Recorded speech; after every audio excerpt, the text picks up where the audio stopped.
Good morning बेटा। आप लोग सब बढ़िया होंगे। नीट 2026 का रिजल्ट आ चुका, आप सबको मालूम ही होगा।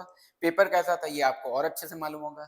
ठीक है, तो आज मैं थोड़ी एनालिसिस करवा रहा हूँ किस चीज के लेकर कि जो लास्ट 2023, 24 और 25 में कितनी रैंक तक और कितने मार्क्स तक बच्चों को एमबीबीएस मिल गया है गवर्नमेंट सीट पर।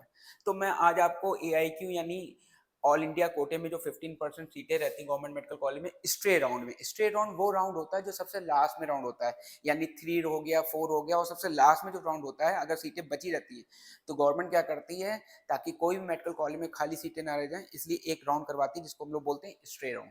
तो सबसे लास्ट के राउंड में कितनी कट ऑफ गई 2025 में, 24 में, 23 में, उसी की पूरी डिटेल इंडेक्स, उसका ही रिलेटेड जो है मैट्रिक्स पूरी, वो आपको मैं यहाँ पे वीडियो में समझाऊंगा। ठीक है, तो सबसे पहले हम बात करते हैं 2025 की। जैसा कि आपको याद भी होगा कि 2025 में जो पेपर था वो बहुत टिपिकल आया था। तो 2025 में बेटा, अगर कोई जनरल कैटेगरी का बच्चा है और उसकी ए आई आर 27,332 है, 27,332 रैंक आ रही है ए आई आर, और मार्क्स है 525, तो उसको एमबीबीएस की गवर्नमेंट सीट आराम से मिल गई थी स्ट्रेट राउंड में। ठीक है, लास्ट राउंड में। अगर कोई बच्चा ईडब्ल्यूएस का है तो उसके मार्क्स जो है वो कितने आ रहे, मतलब sorry, A I are rank कितनी थी, 30,862, और मार्क्स कितने थे, 521, तो उसको भी आराम से एमबीबीएस मिल गया था गवर्नमेंट सीट पर। मैं जितनी भी डिटेल बता रहा हूँ गवर्नमेंट सीट की बता रहा हूँ, प्राइवेट कॉलेज की नहीं बता रहा हूँ। ठीक है, फिर अगर कोई ओबीसी का बंदा है तो उसकी अगर 27,330 है, आपको मालूम है जनरल ओबीसी में बहुत ज्यादा अंतर आता नहीं है रैंकिंग में, तो आप देखिए मार्क्स भी दोनों के क्या है, सेम है। 525 पे दोनों को ही, 525 जो मार्क्स वाले जनरल ओबीसी के बच्चे होंगे उनको एमबीबीएस मिल गया होगा, लेकिन रैंकिंग का थोड़ा बहुत चेंज आया है। ठीक है, फिर अगर A I R S C category में किसी की है, कितनी, 1,38,863, यानी 1,38,863, तो उसमें, और उसके मार्क्स हैं जो 440, 440, तो उसको भी एमबीबीएस मिल गया था लास्ट ईयर यानी 2025 में। और एसटी कैटेगरी में अगर कोई बच्चा है तो उसकी रैंक 1,45,625 यानी 1,45,625 है, और उसके मार्क्स अगर 436 है तो उसको भी एमबीबीएस मिल गया था। क्योंकि तुम लोगों को मालूम है कि 2025 में पेपर टिपिकल था, इसीलिए ये जो क्राइटेरिया आपको ऐसे दिख रहा है। अब हम लोग एनालिसिस करें 2024 की। अच्छा, इन एनालिसिस से फायदा क्या मिलेगा, आपको एक अंदाजा लगता है कि 2026 में यानी प्रेजेंट टाइम में, है ना, कितनी कट ऑफ जा सकती लास्ट, या कितनी कट ऑफ तक आपको कॉलेज मिलने की प्रोबेबिलिटी रहेगी। तो इसी, ये जो एनालिसिस होती है, मैट्रिसेस रहती है, ये इन्हीं को डिटेल बताती है। ठीक है, अब हम लोग बात करते हैं 2024 की। तो अगर हम जनरल रैंक की बात करते हैं तो 25,050 तक, यानी जिसके मार्क्स 652 तक थे, क्योंकि पेपर इजी था, तो मार्क्स जब हाई रहेंगे तो 652 मार्क्स तक लोगों को एमबीबीएस मिल गया था इन जनरल कैटेगरी में। ईडब्ल्यूएस में अगर ए आई आर रैंक 28,836 यानी 28,836 थी, और मार्क्स थे 647, तो उसको भी क्या मिल गया था, एमबीबीएस मिल गया था स्ट्रेट राउंड में।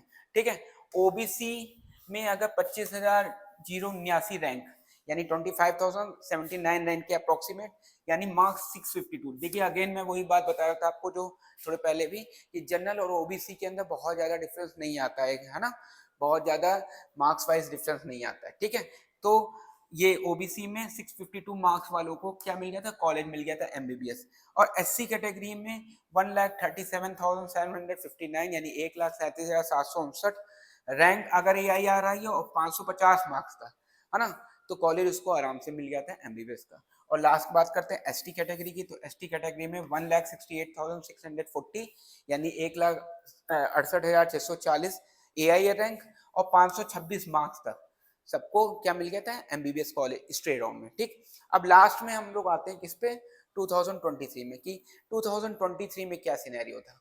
तो अगर आप 2023 का सिनेरियो ध्यान दें तो जनरल कैटेगरी में अगर किसी की rank A I are rank 23,562 है, 23,562 है, और नंबर 610 है, ठीक, तो उसको एमबीबीएस मिला था 2023 में। उस टाइम पे भी पेपर बहुत ज्यादा टिपिकल नहीं आया था। ठीक है, और ईडब्ल्यूएस कैटेगरी का बंदा है तो 25,005 यानी 25,005 रैंक तक और 607 मार्क्स तक भी एमबीबीएस मिल गया था स्ट्रेट राउंड में। ओबीसी की बात करें तो 25,079 था। अब थोड़ा सा यहाँ पे देखेंगे तो फ्लैक्चुएट है, जबकि नंबर का फ्लैक्चुएशन सेम है। अगर आप देखें जनरल में और ओबीसी में तो नंबर सेम है लेकिन रैंकिंग का डिफरेंस है। रैंकिंग लगभग 1000 की चेंजेस है ना? तो ये जो 1000 का चेंज आ रहा है लेकिन मार्क्स सेम है 610 610, तो ये जनरल और ओबीसी में इसी तरह हर साल होता है इसका मतलब। ठीक है, तो अगर आप ओबीसी से बिलोंग करते हो तो आप ये मान के चलिए कि जनरल कैटेगरी अप्रोक्सीमेटली आपकी कट ऑफ भी जाएगी। अगर एससी कैटेगरी के आप हैं तो 1,37,759 यानी 1,37,759 रैंक तक आपको क्या मिल जाएगा, कॉलेज मिल चुका है। कब? 2023 में। और मार्क्स कितने थे? 480 480।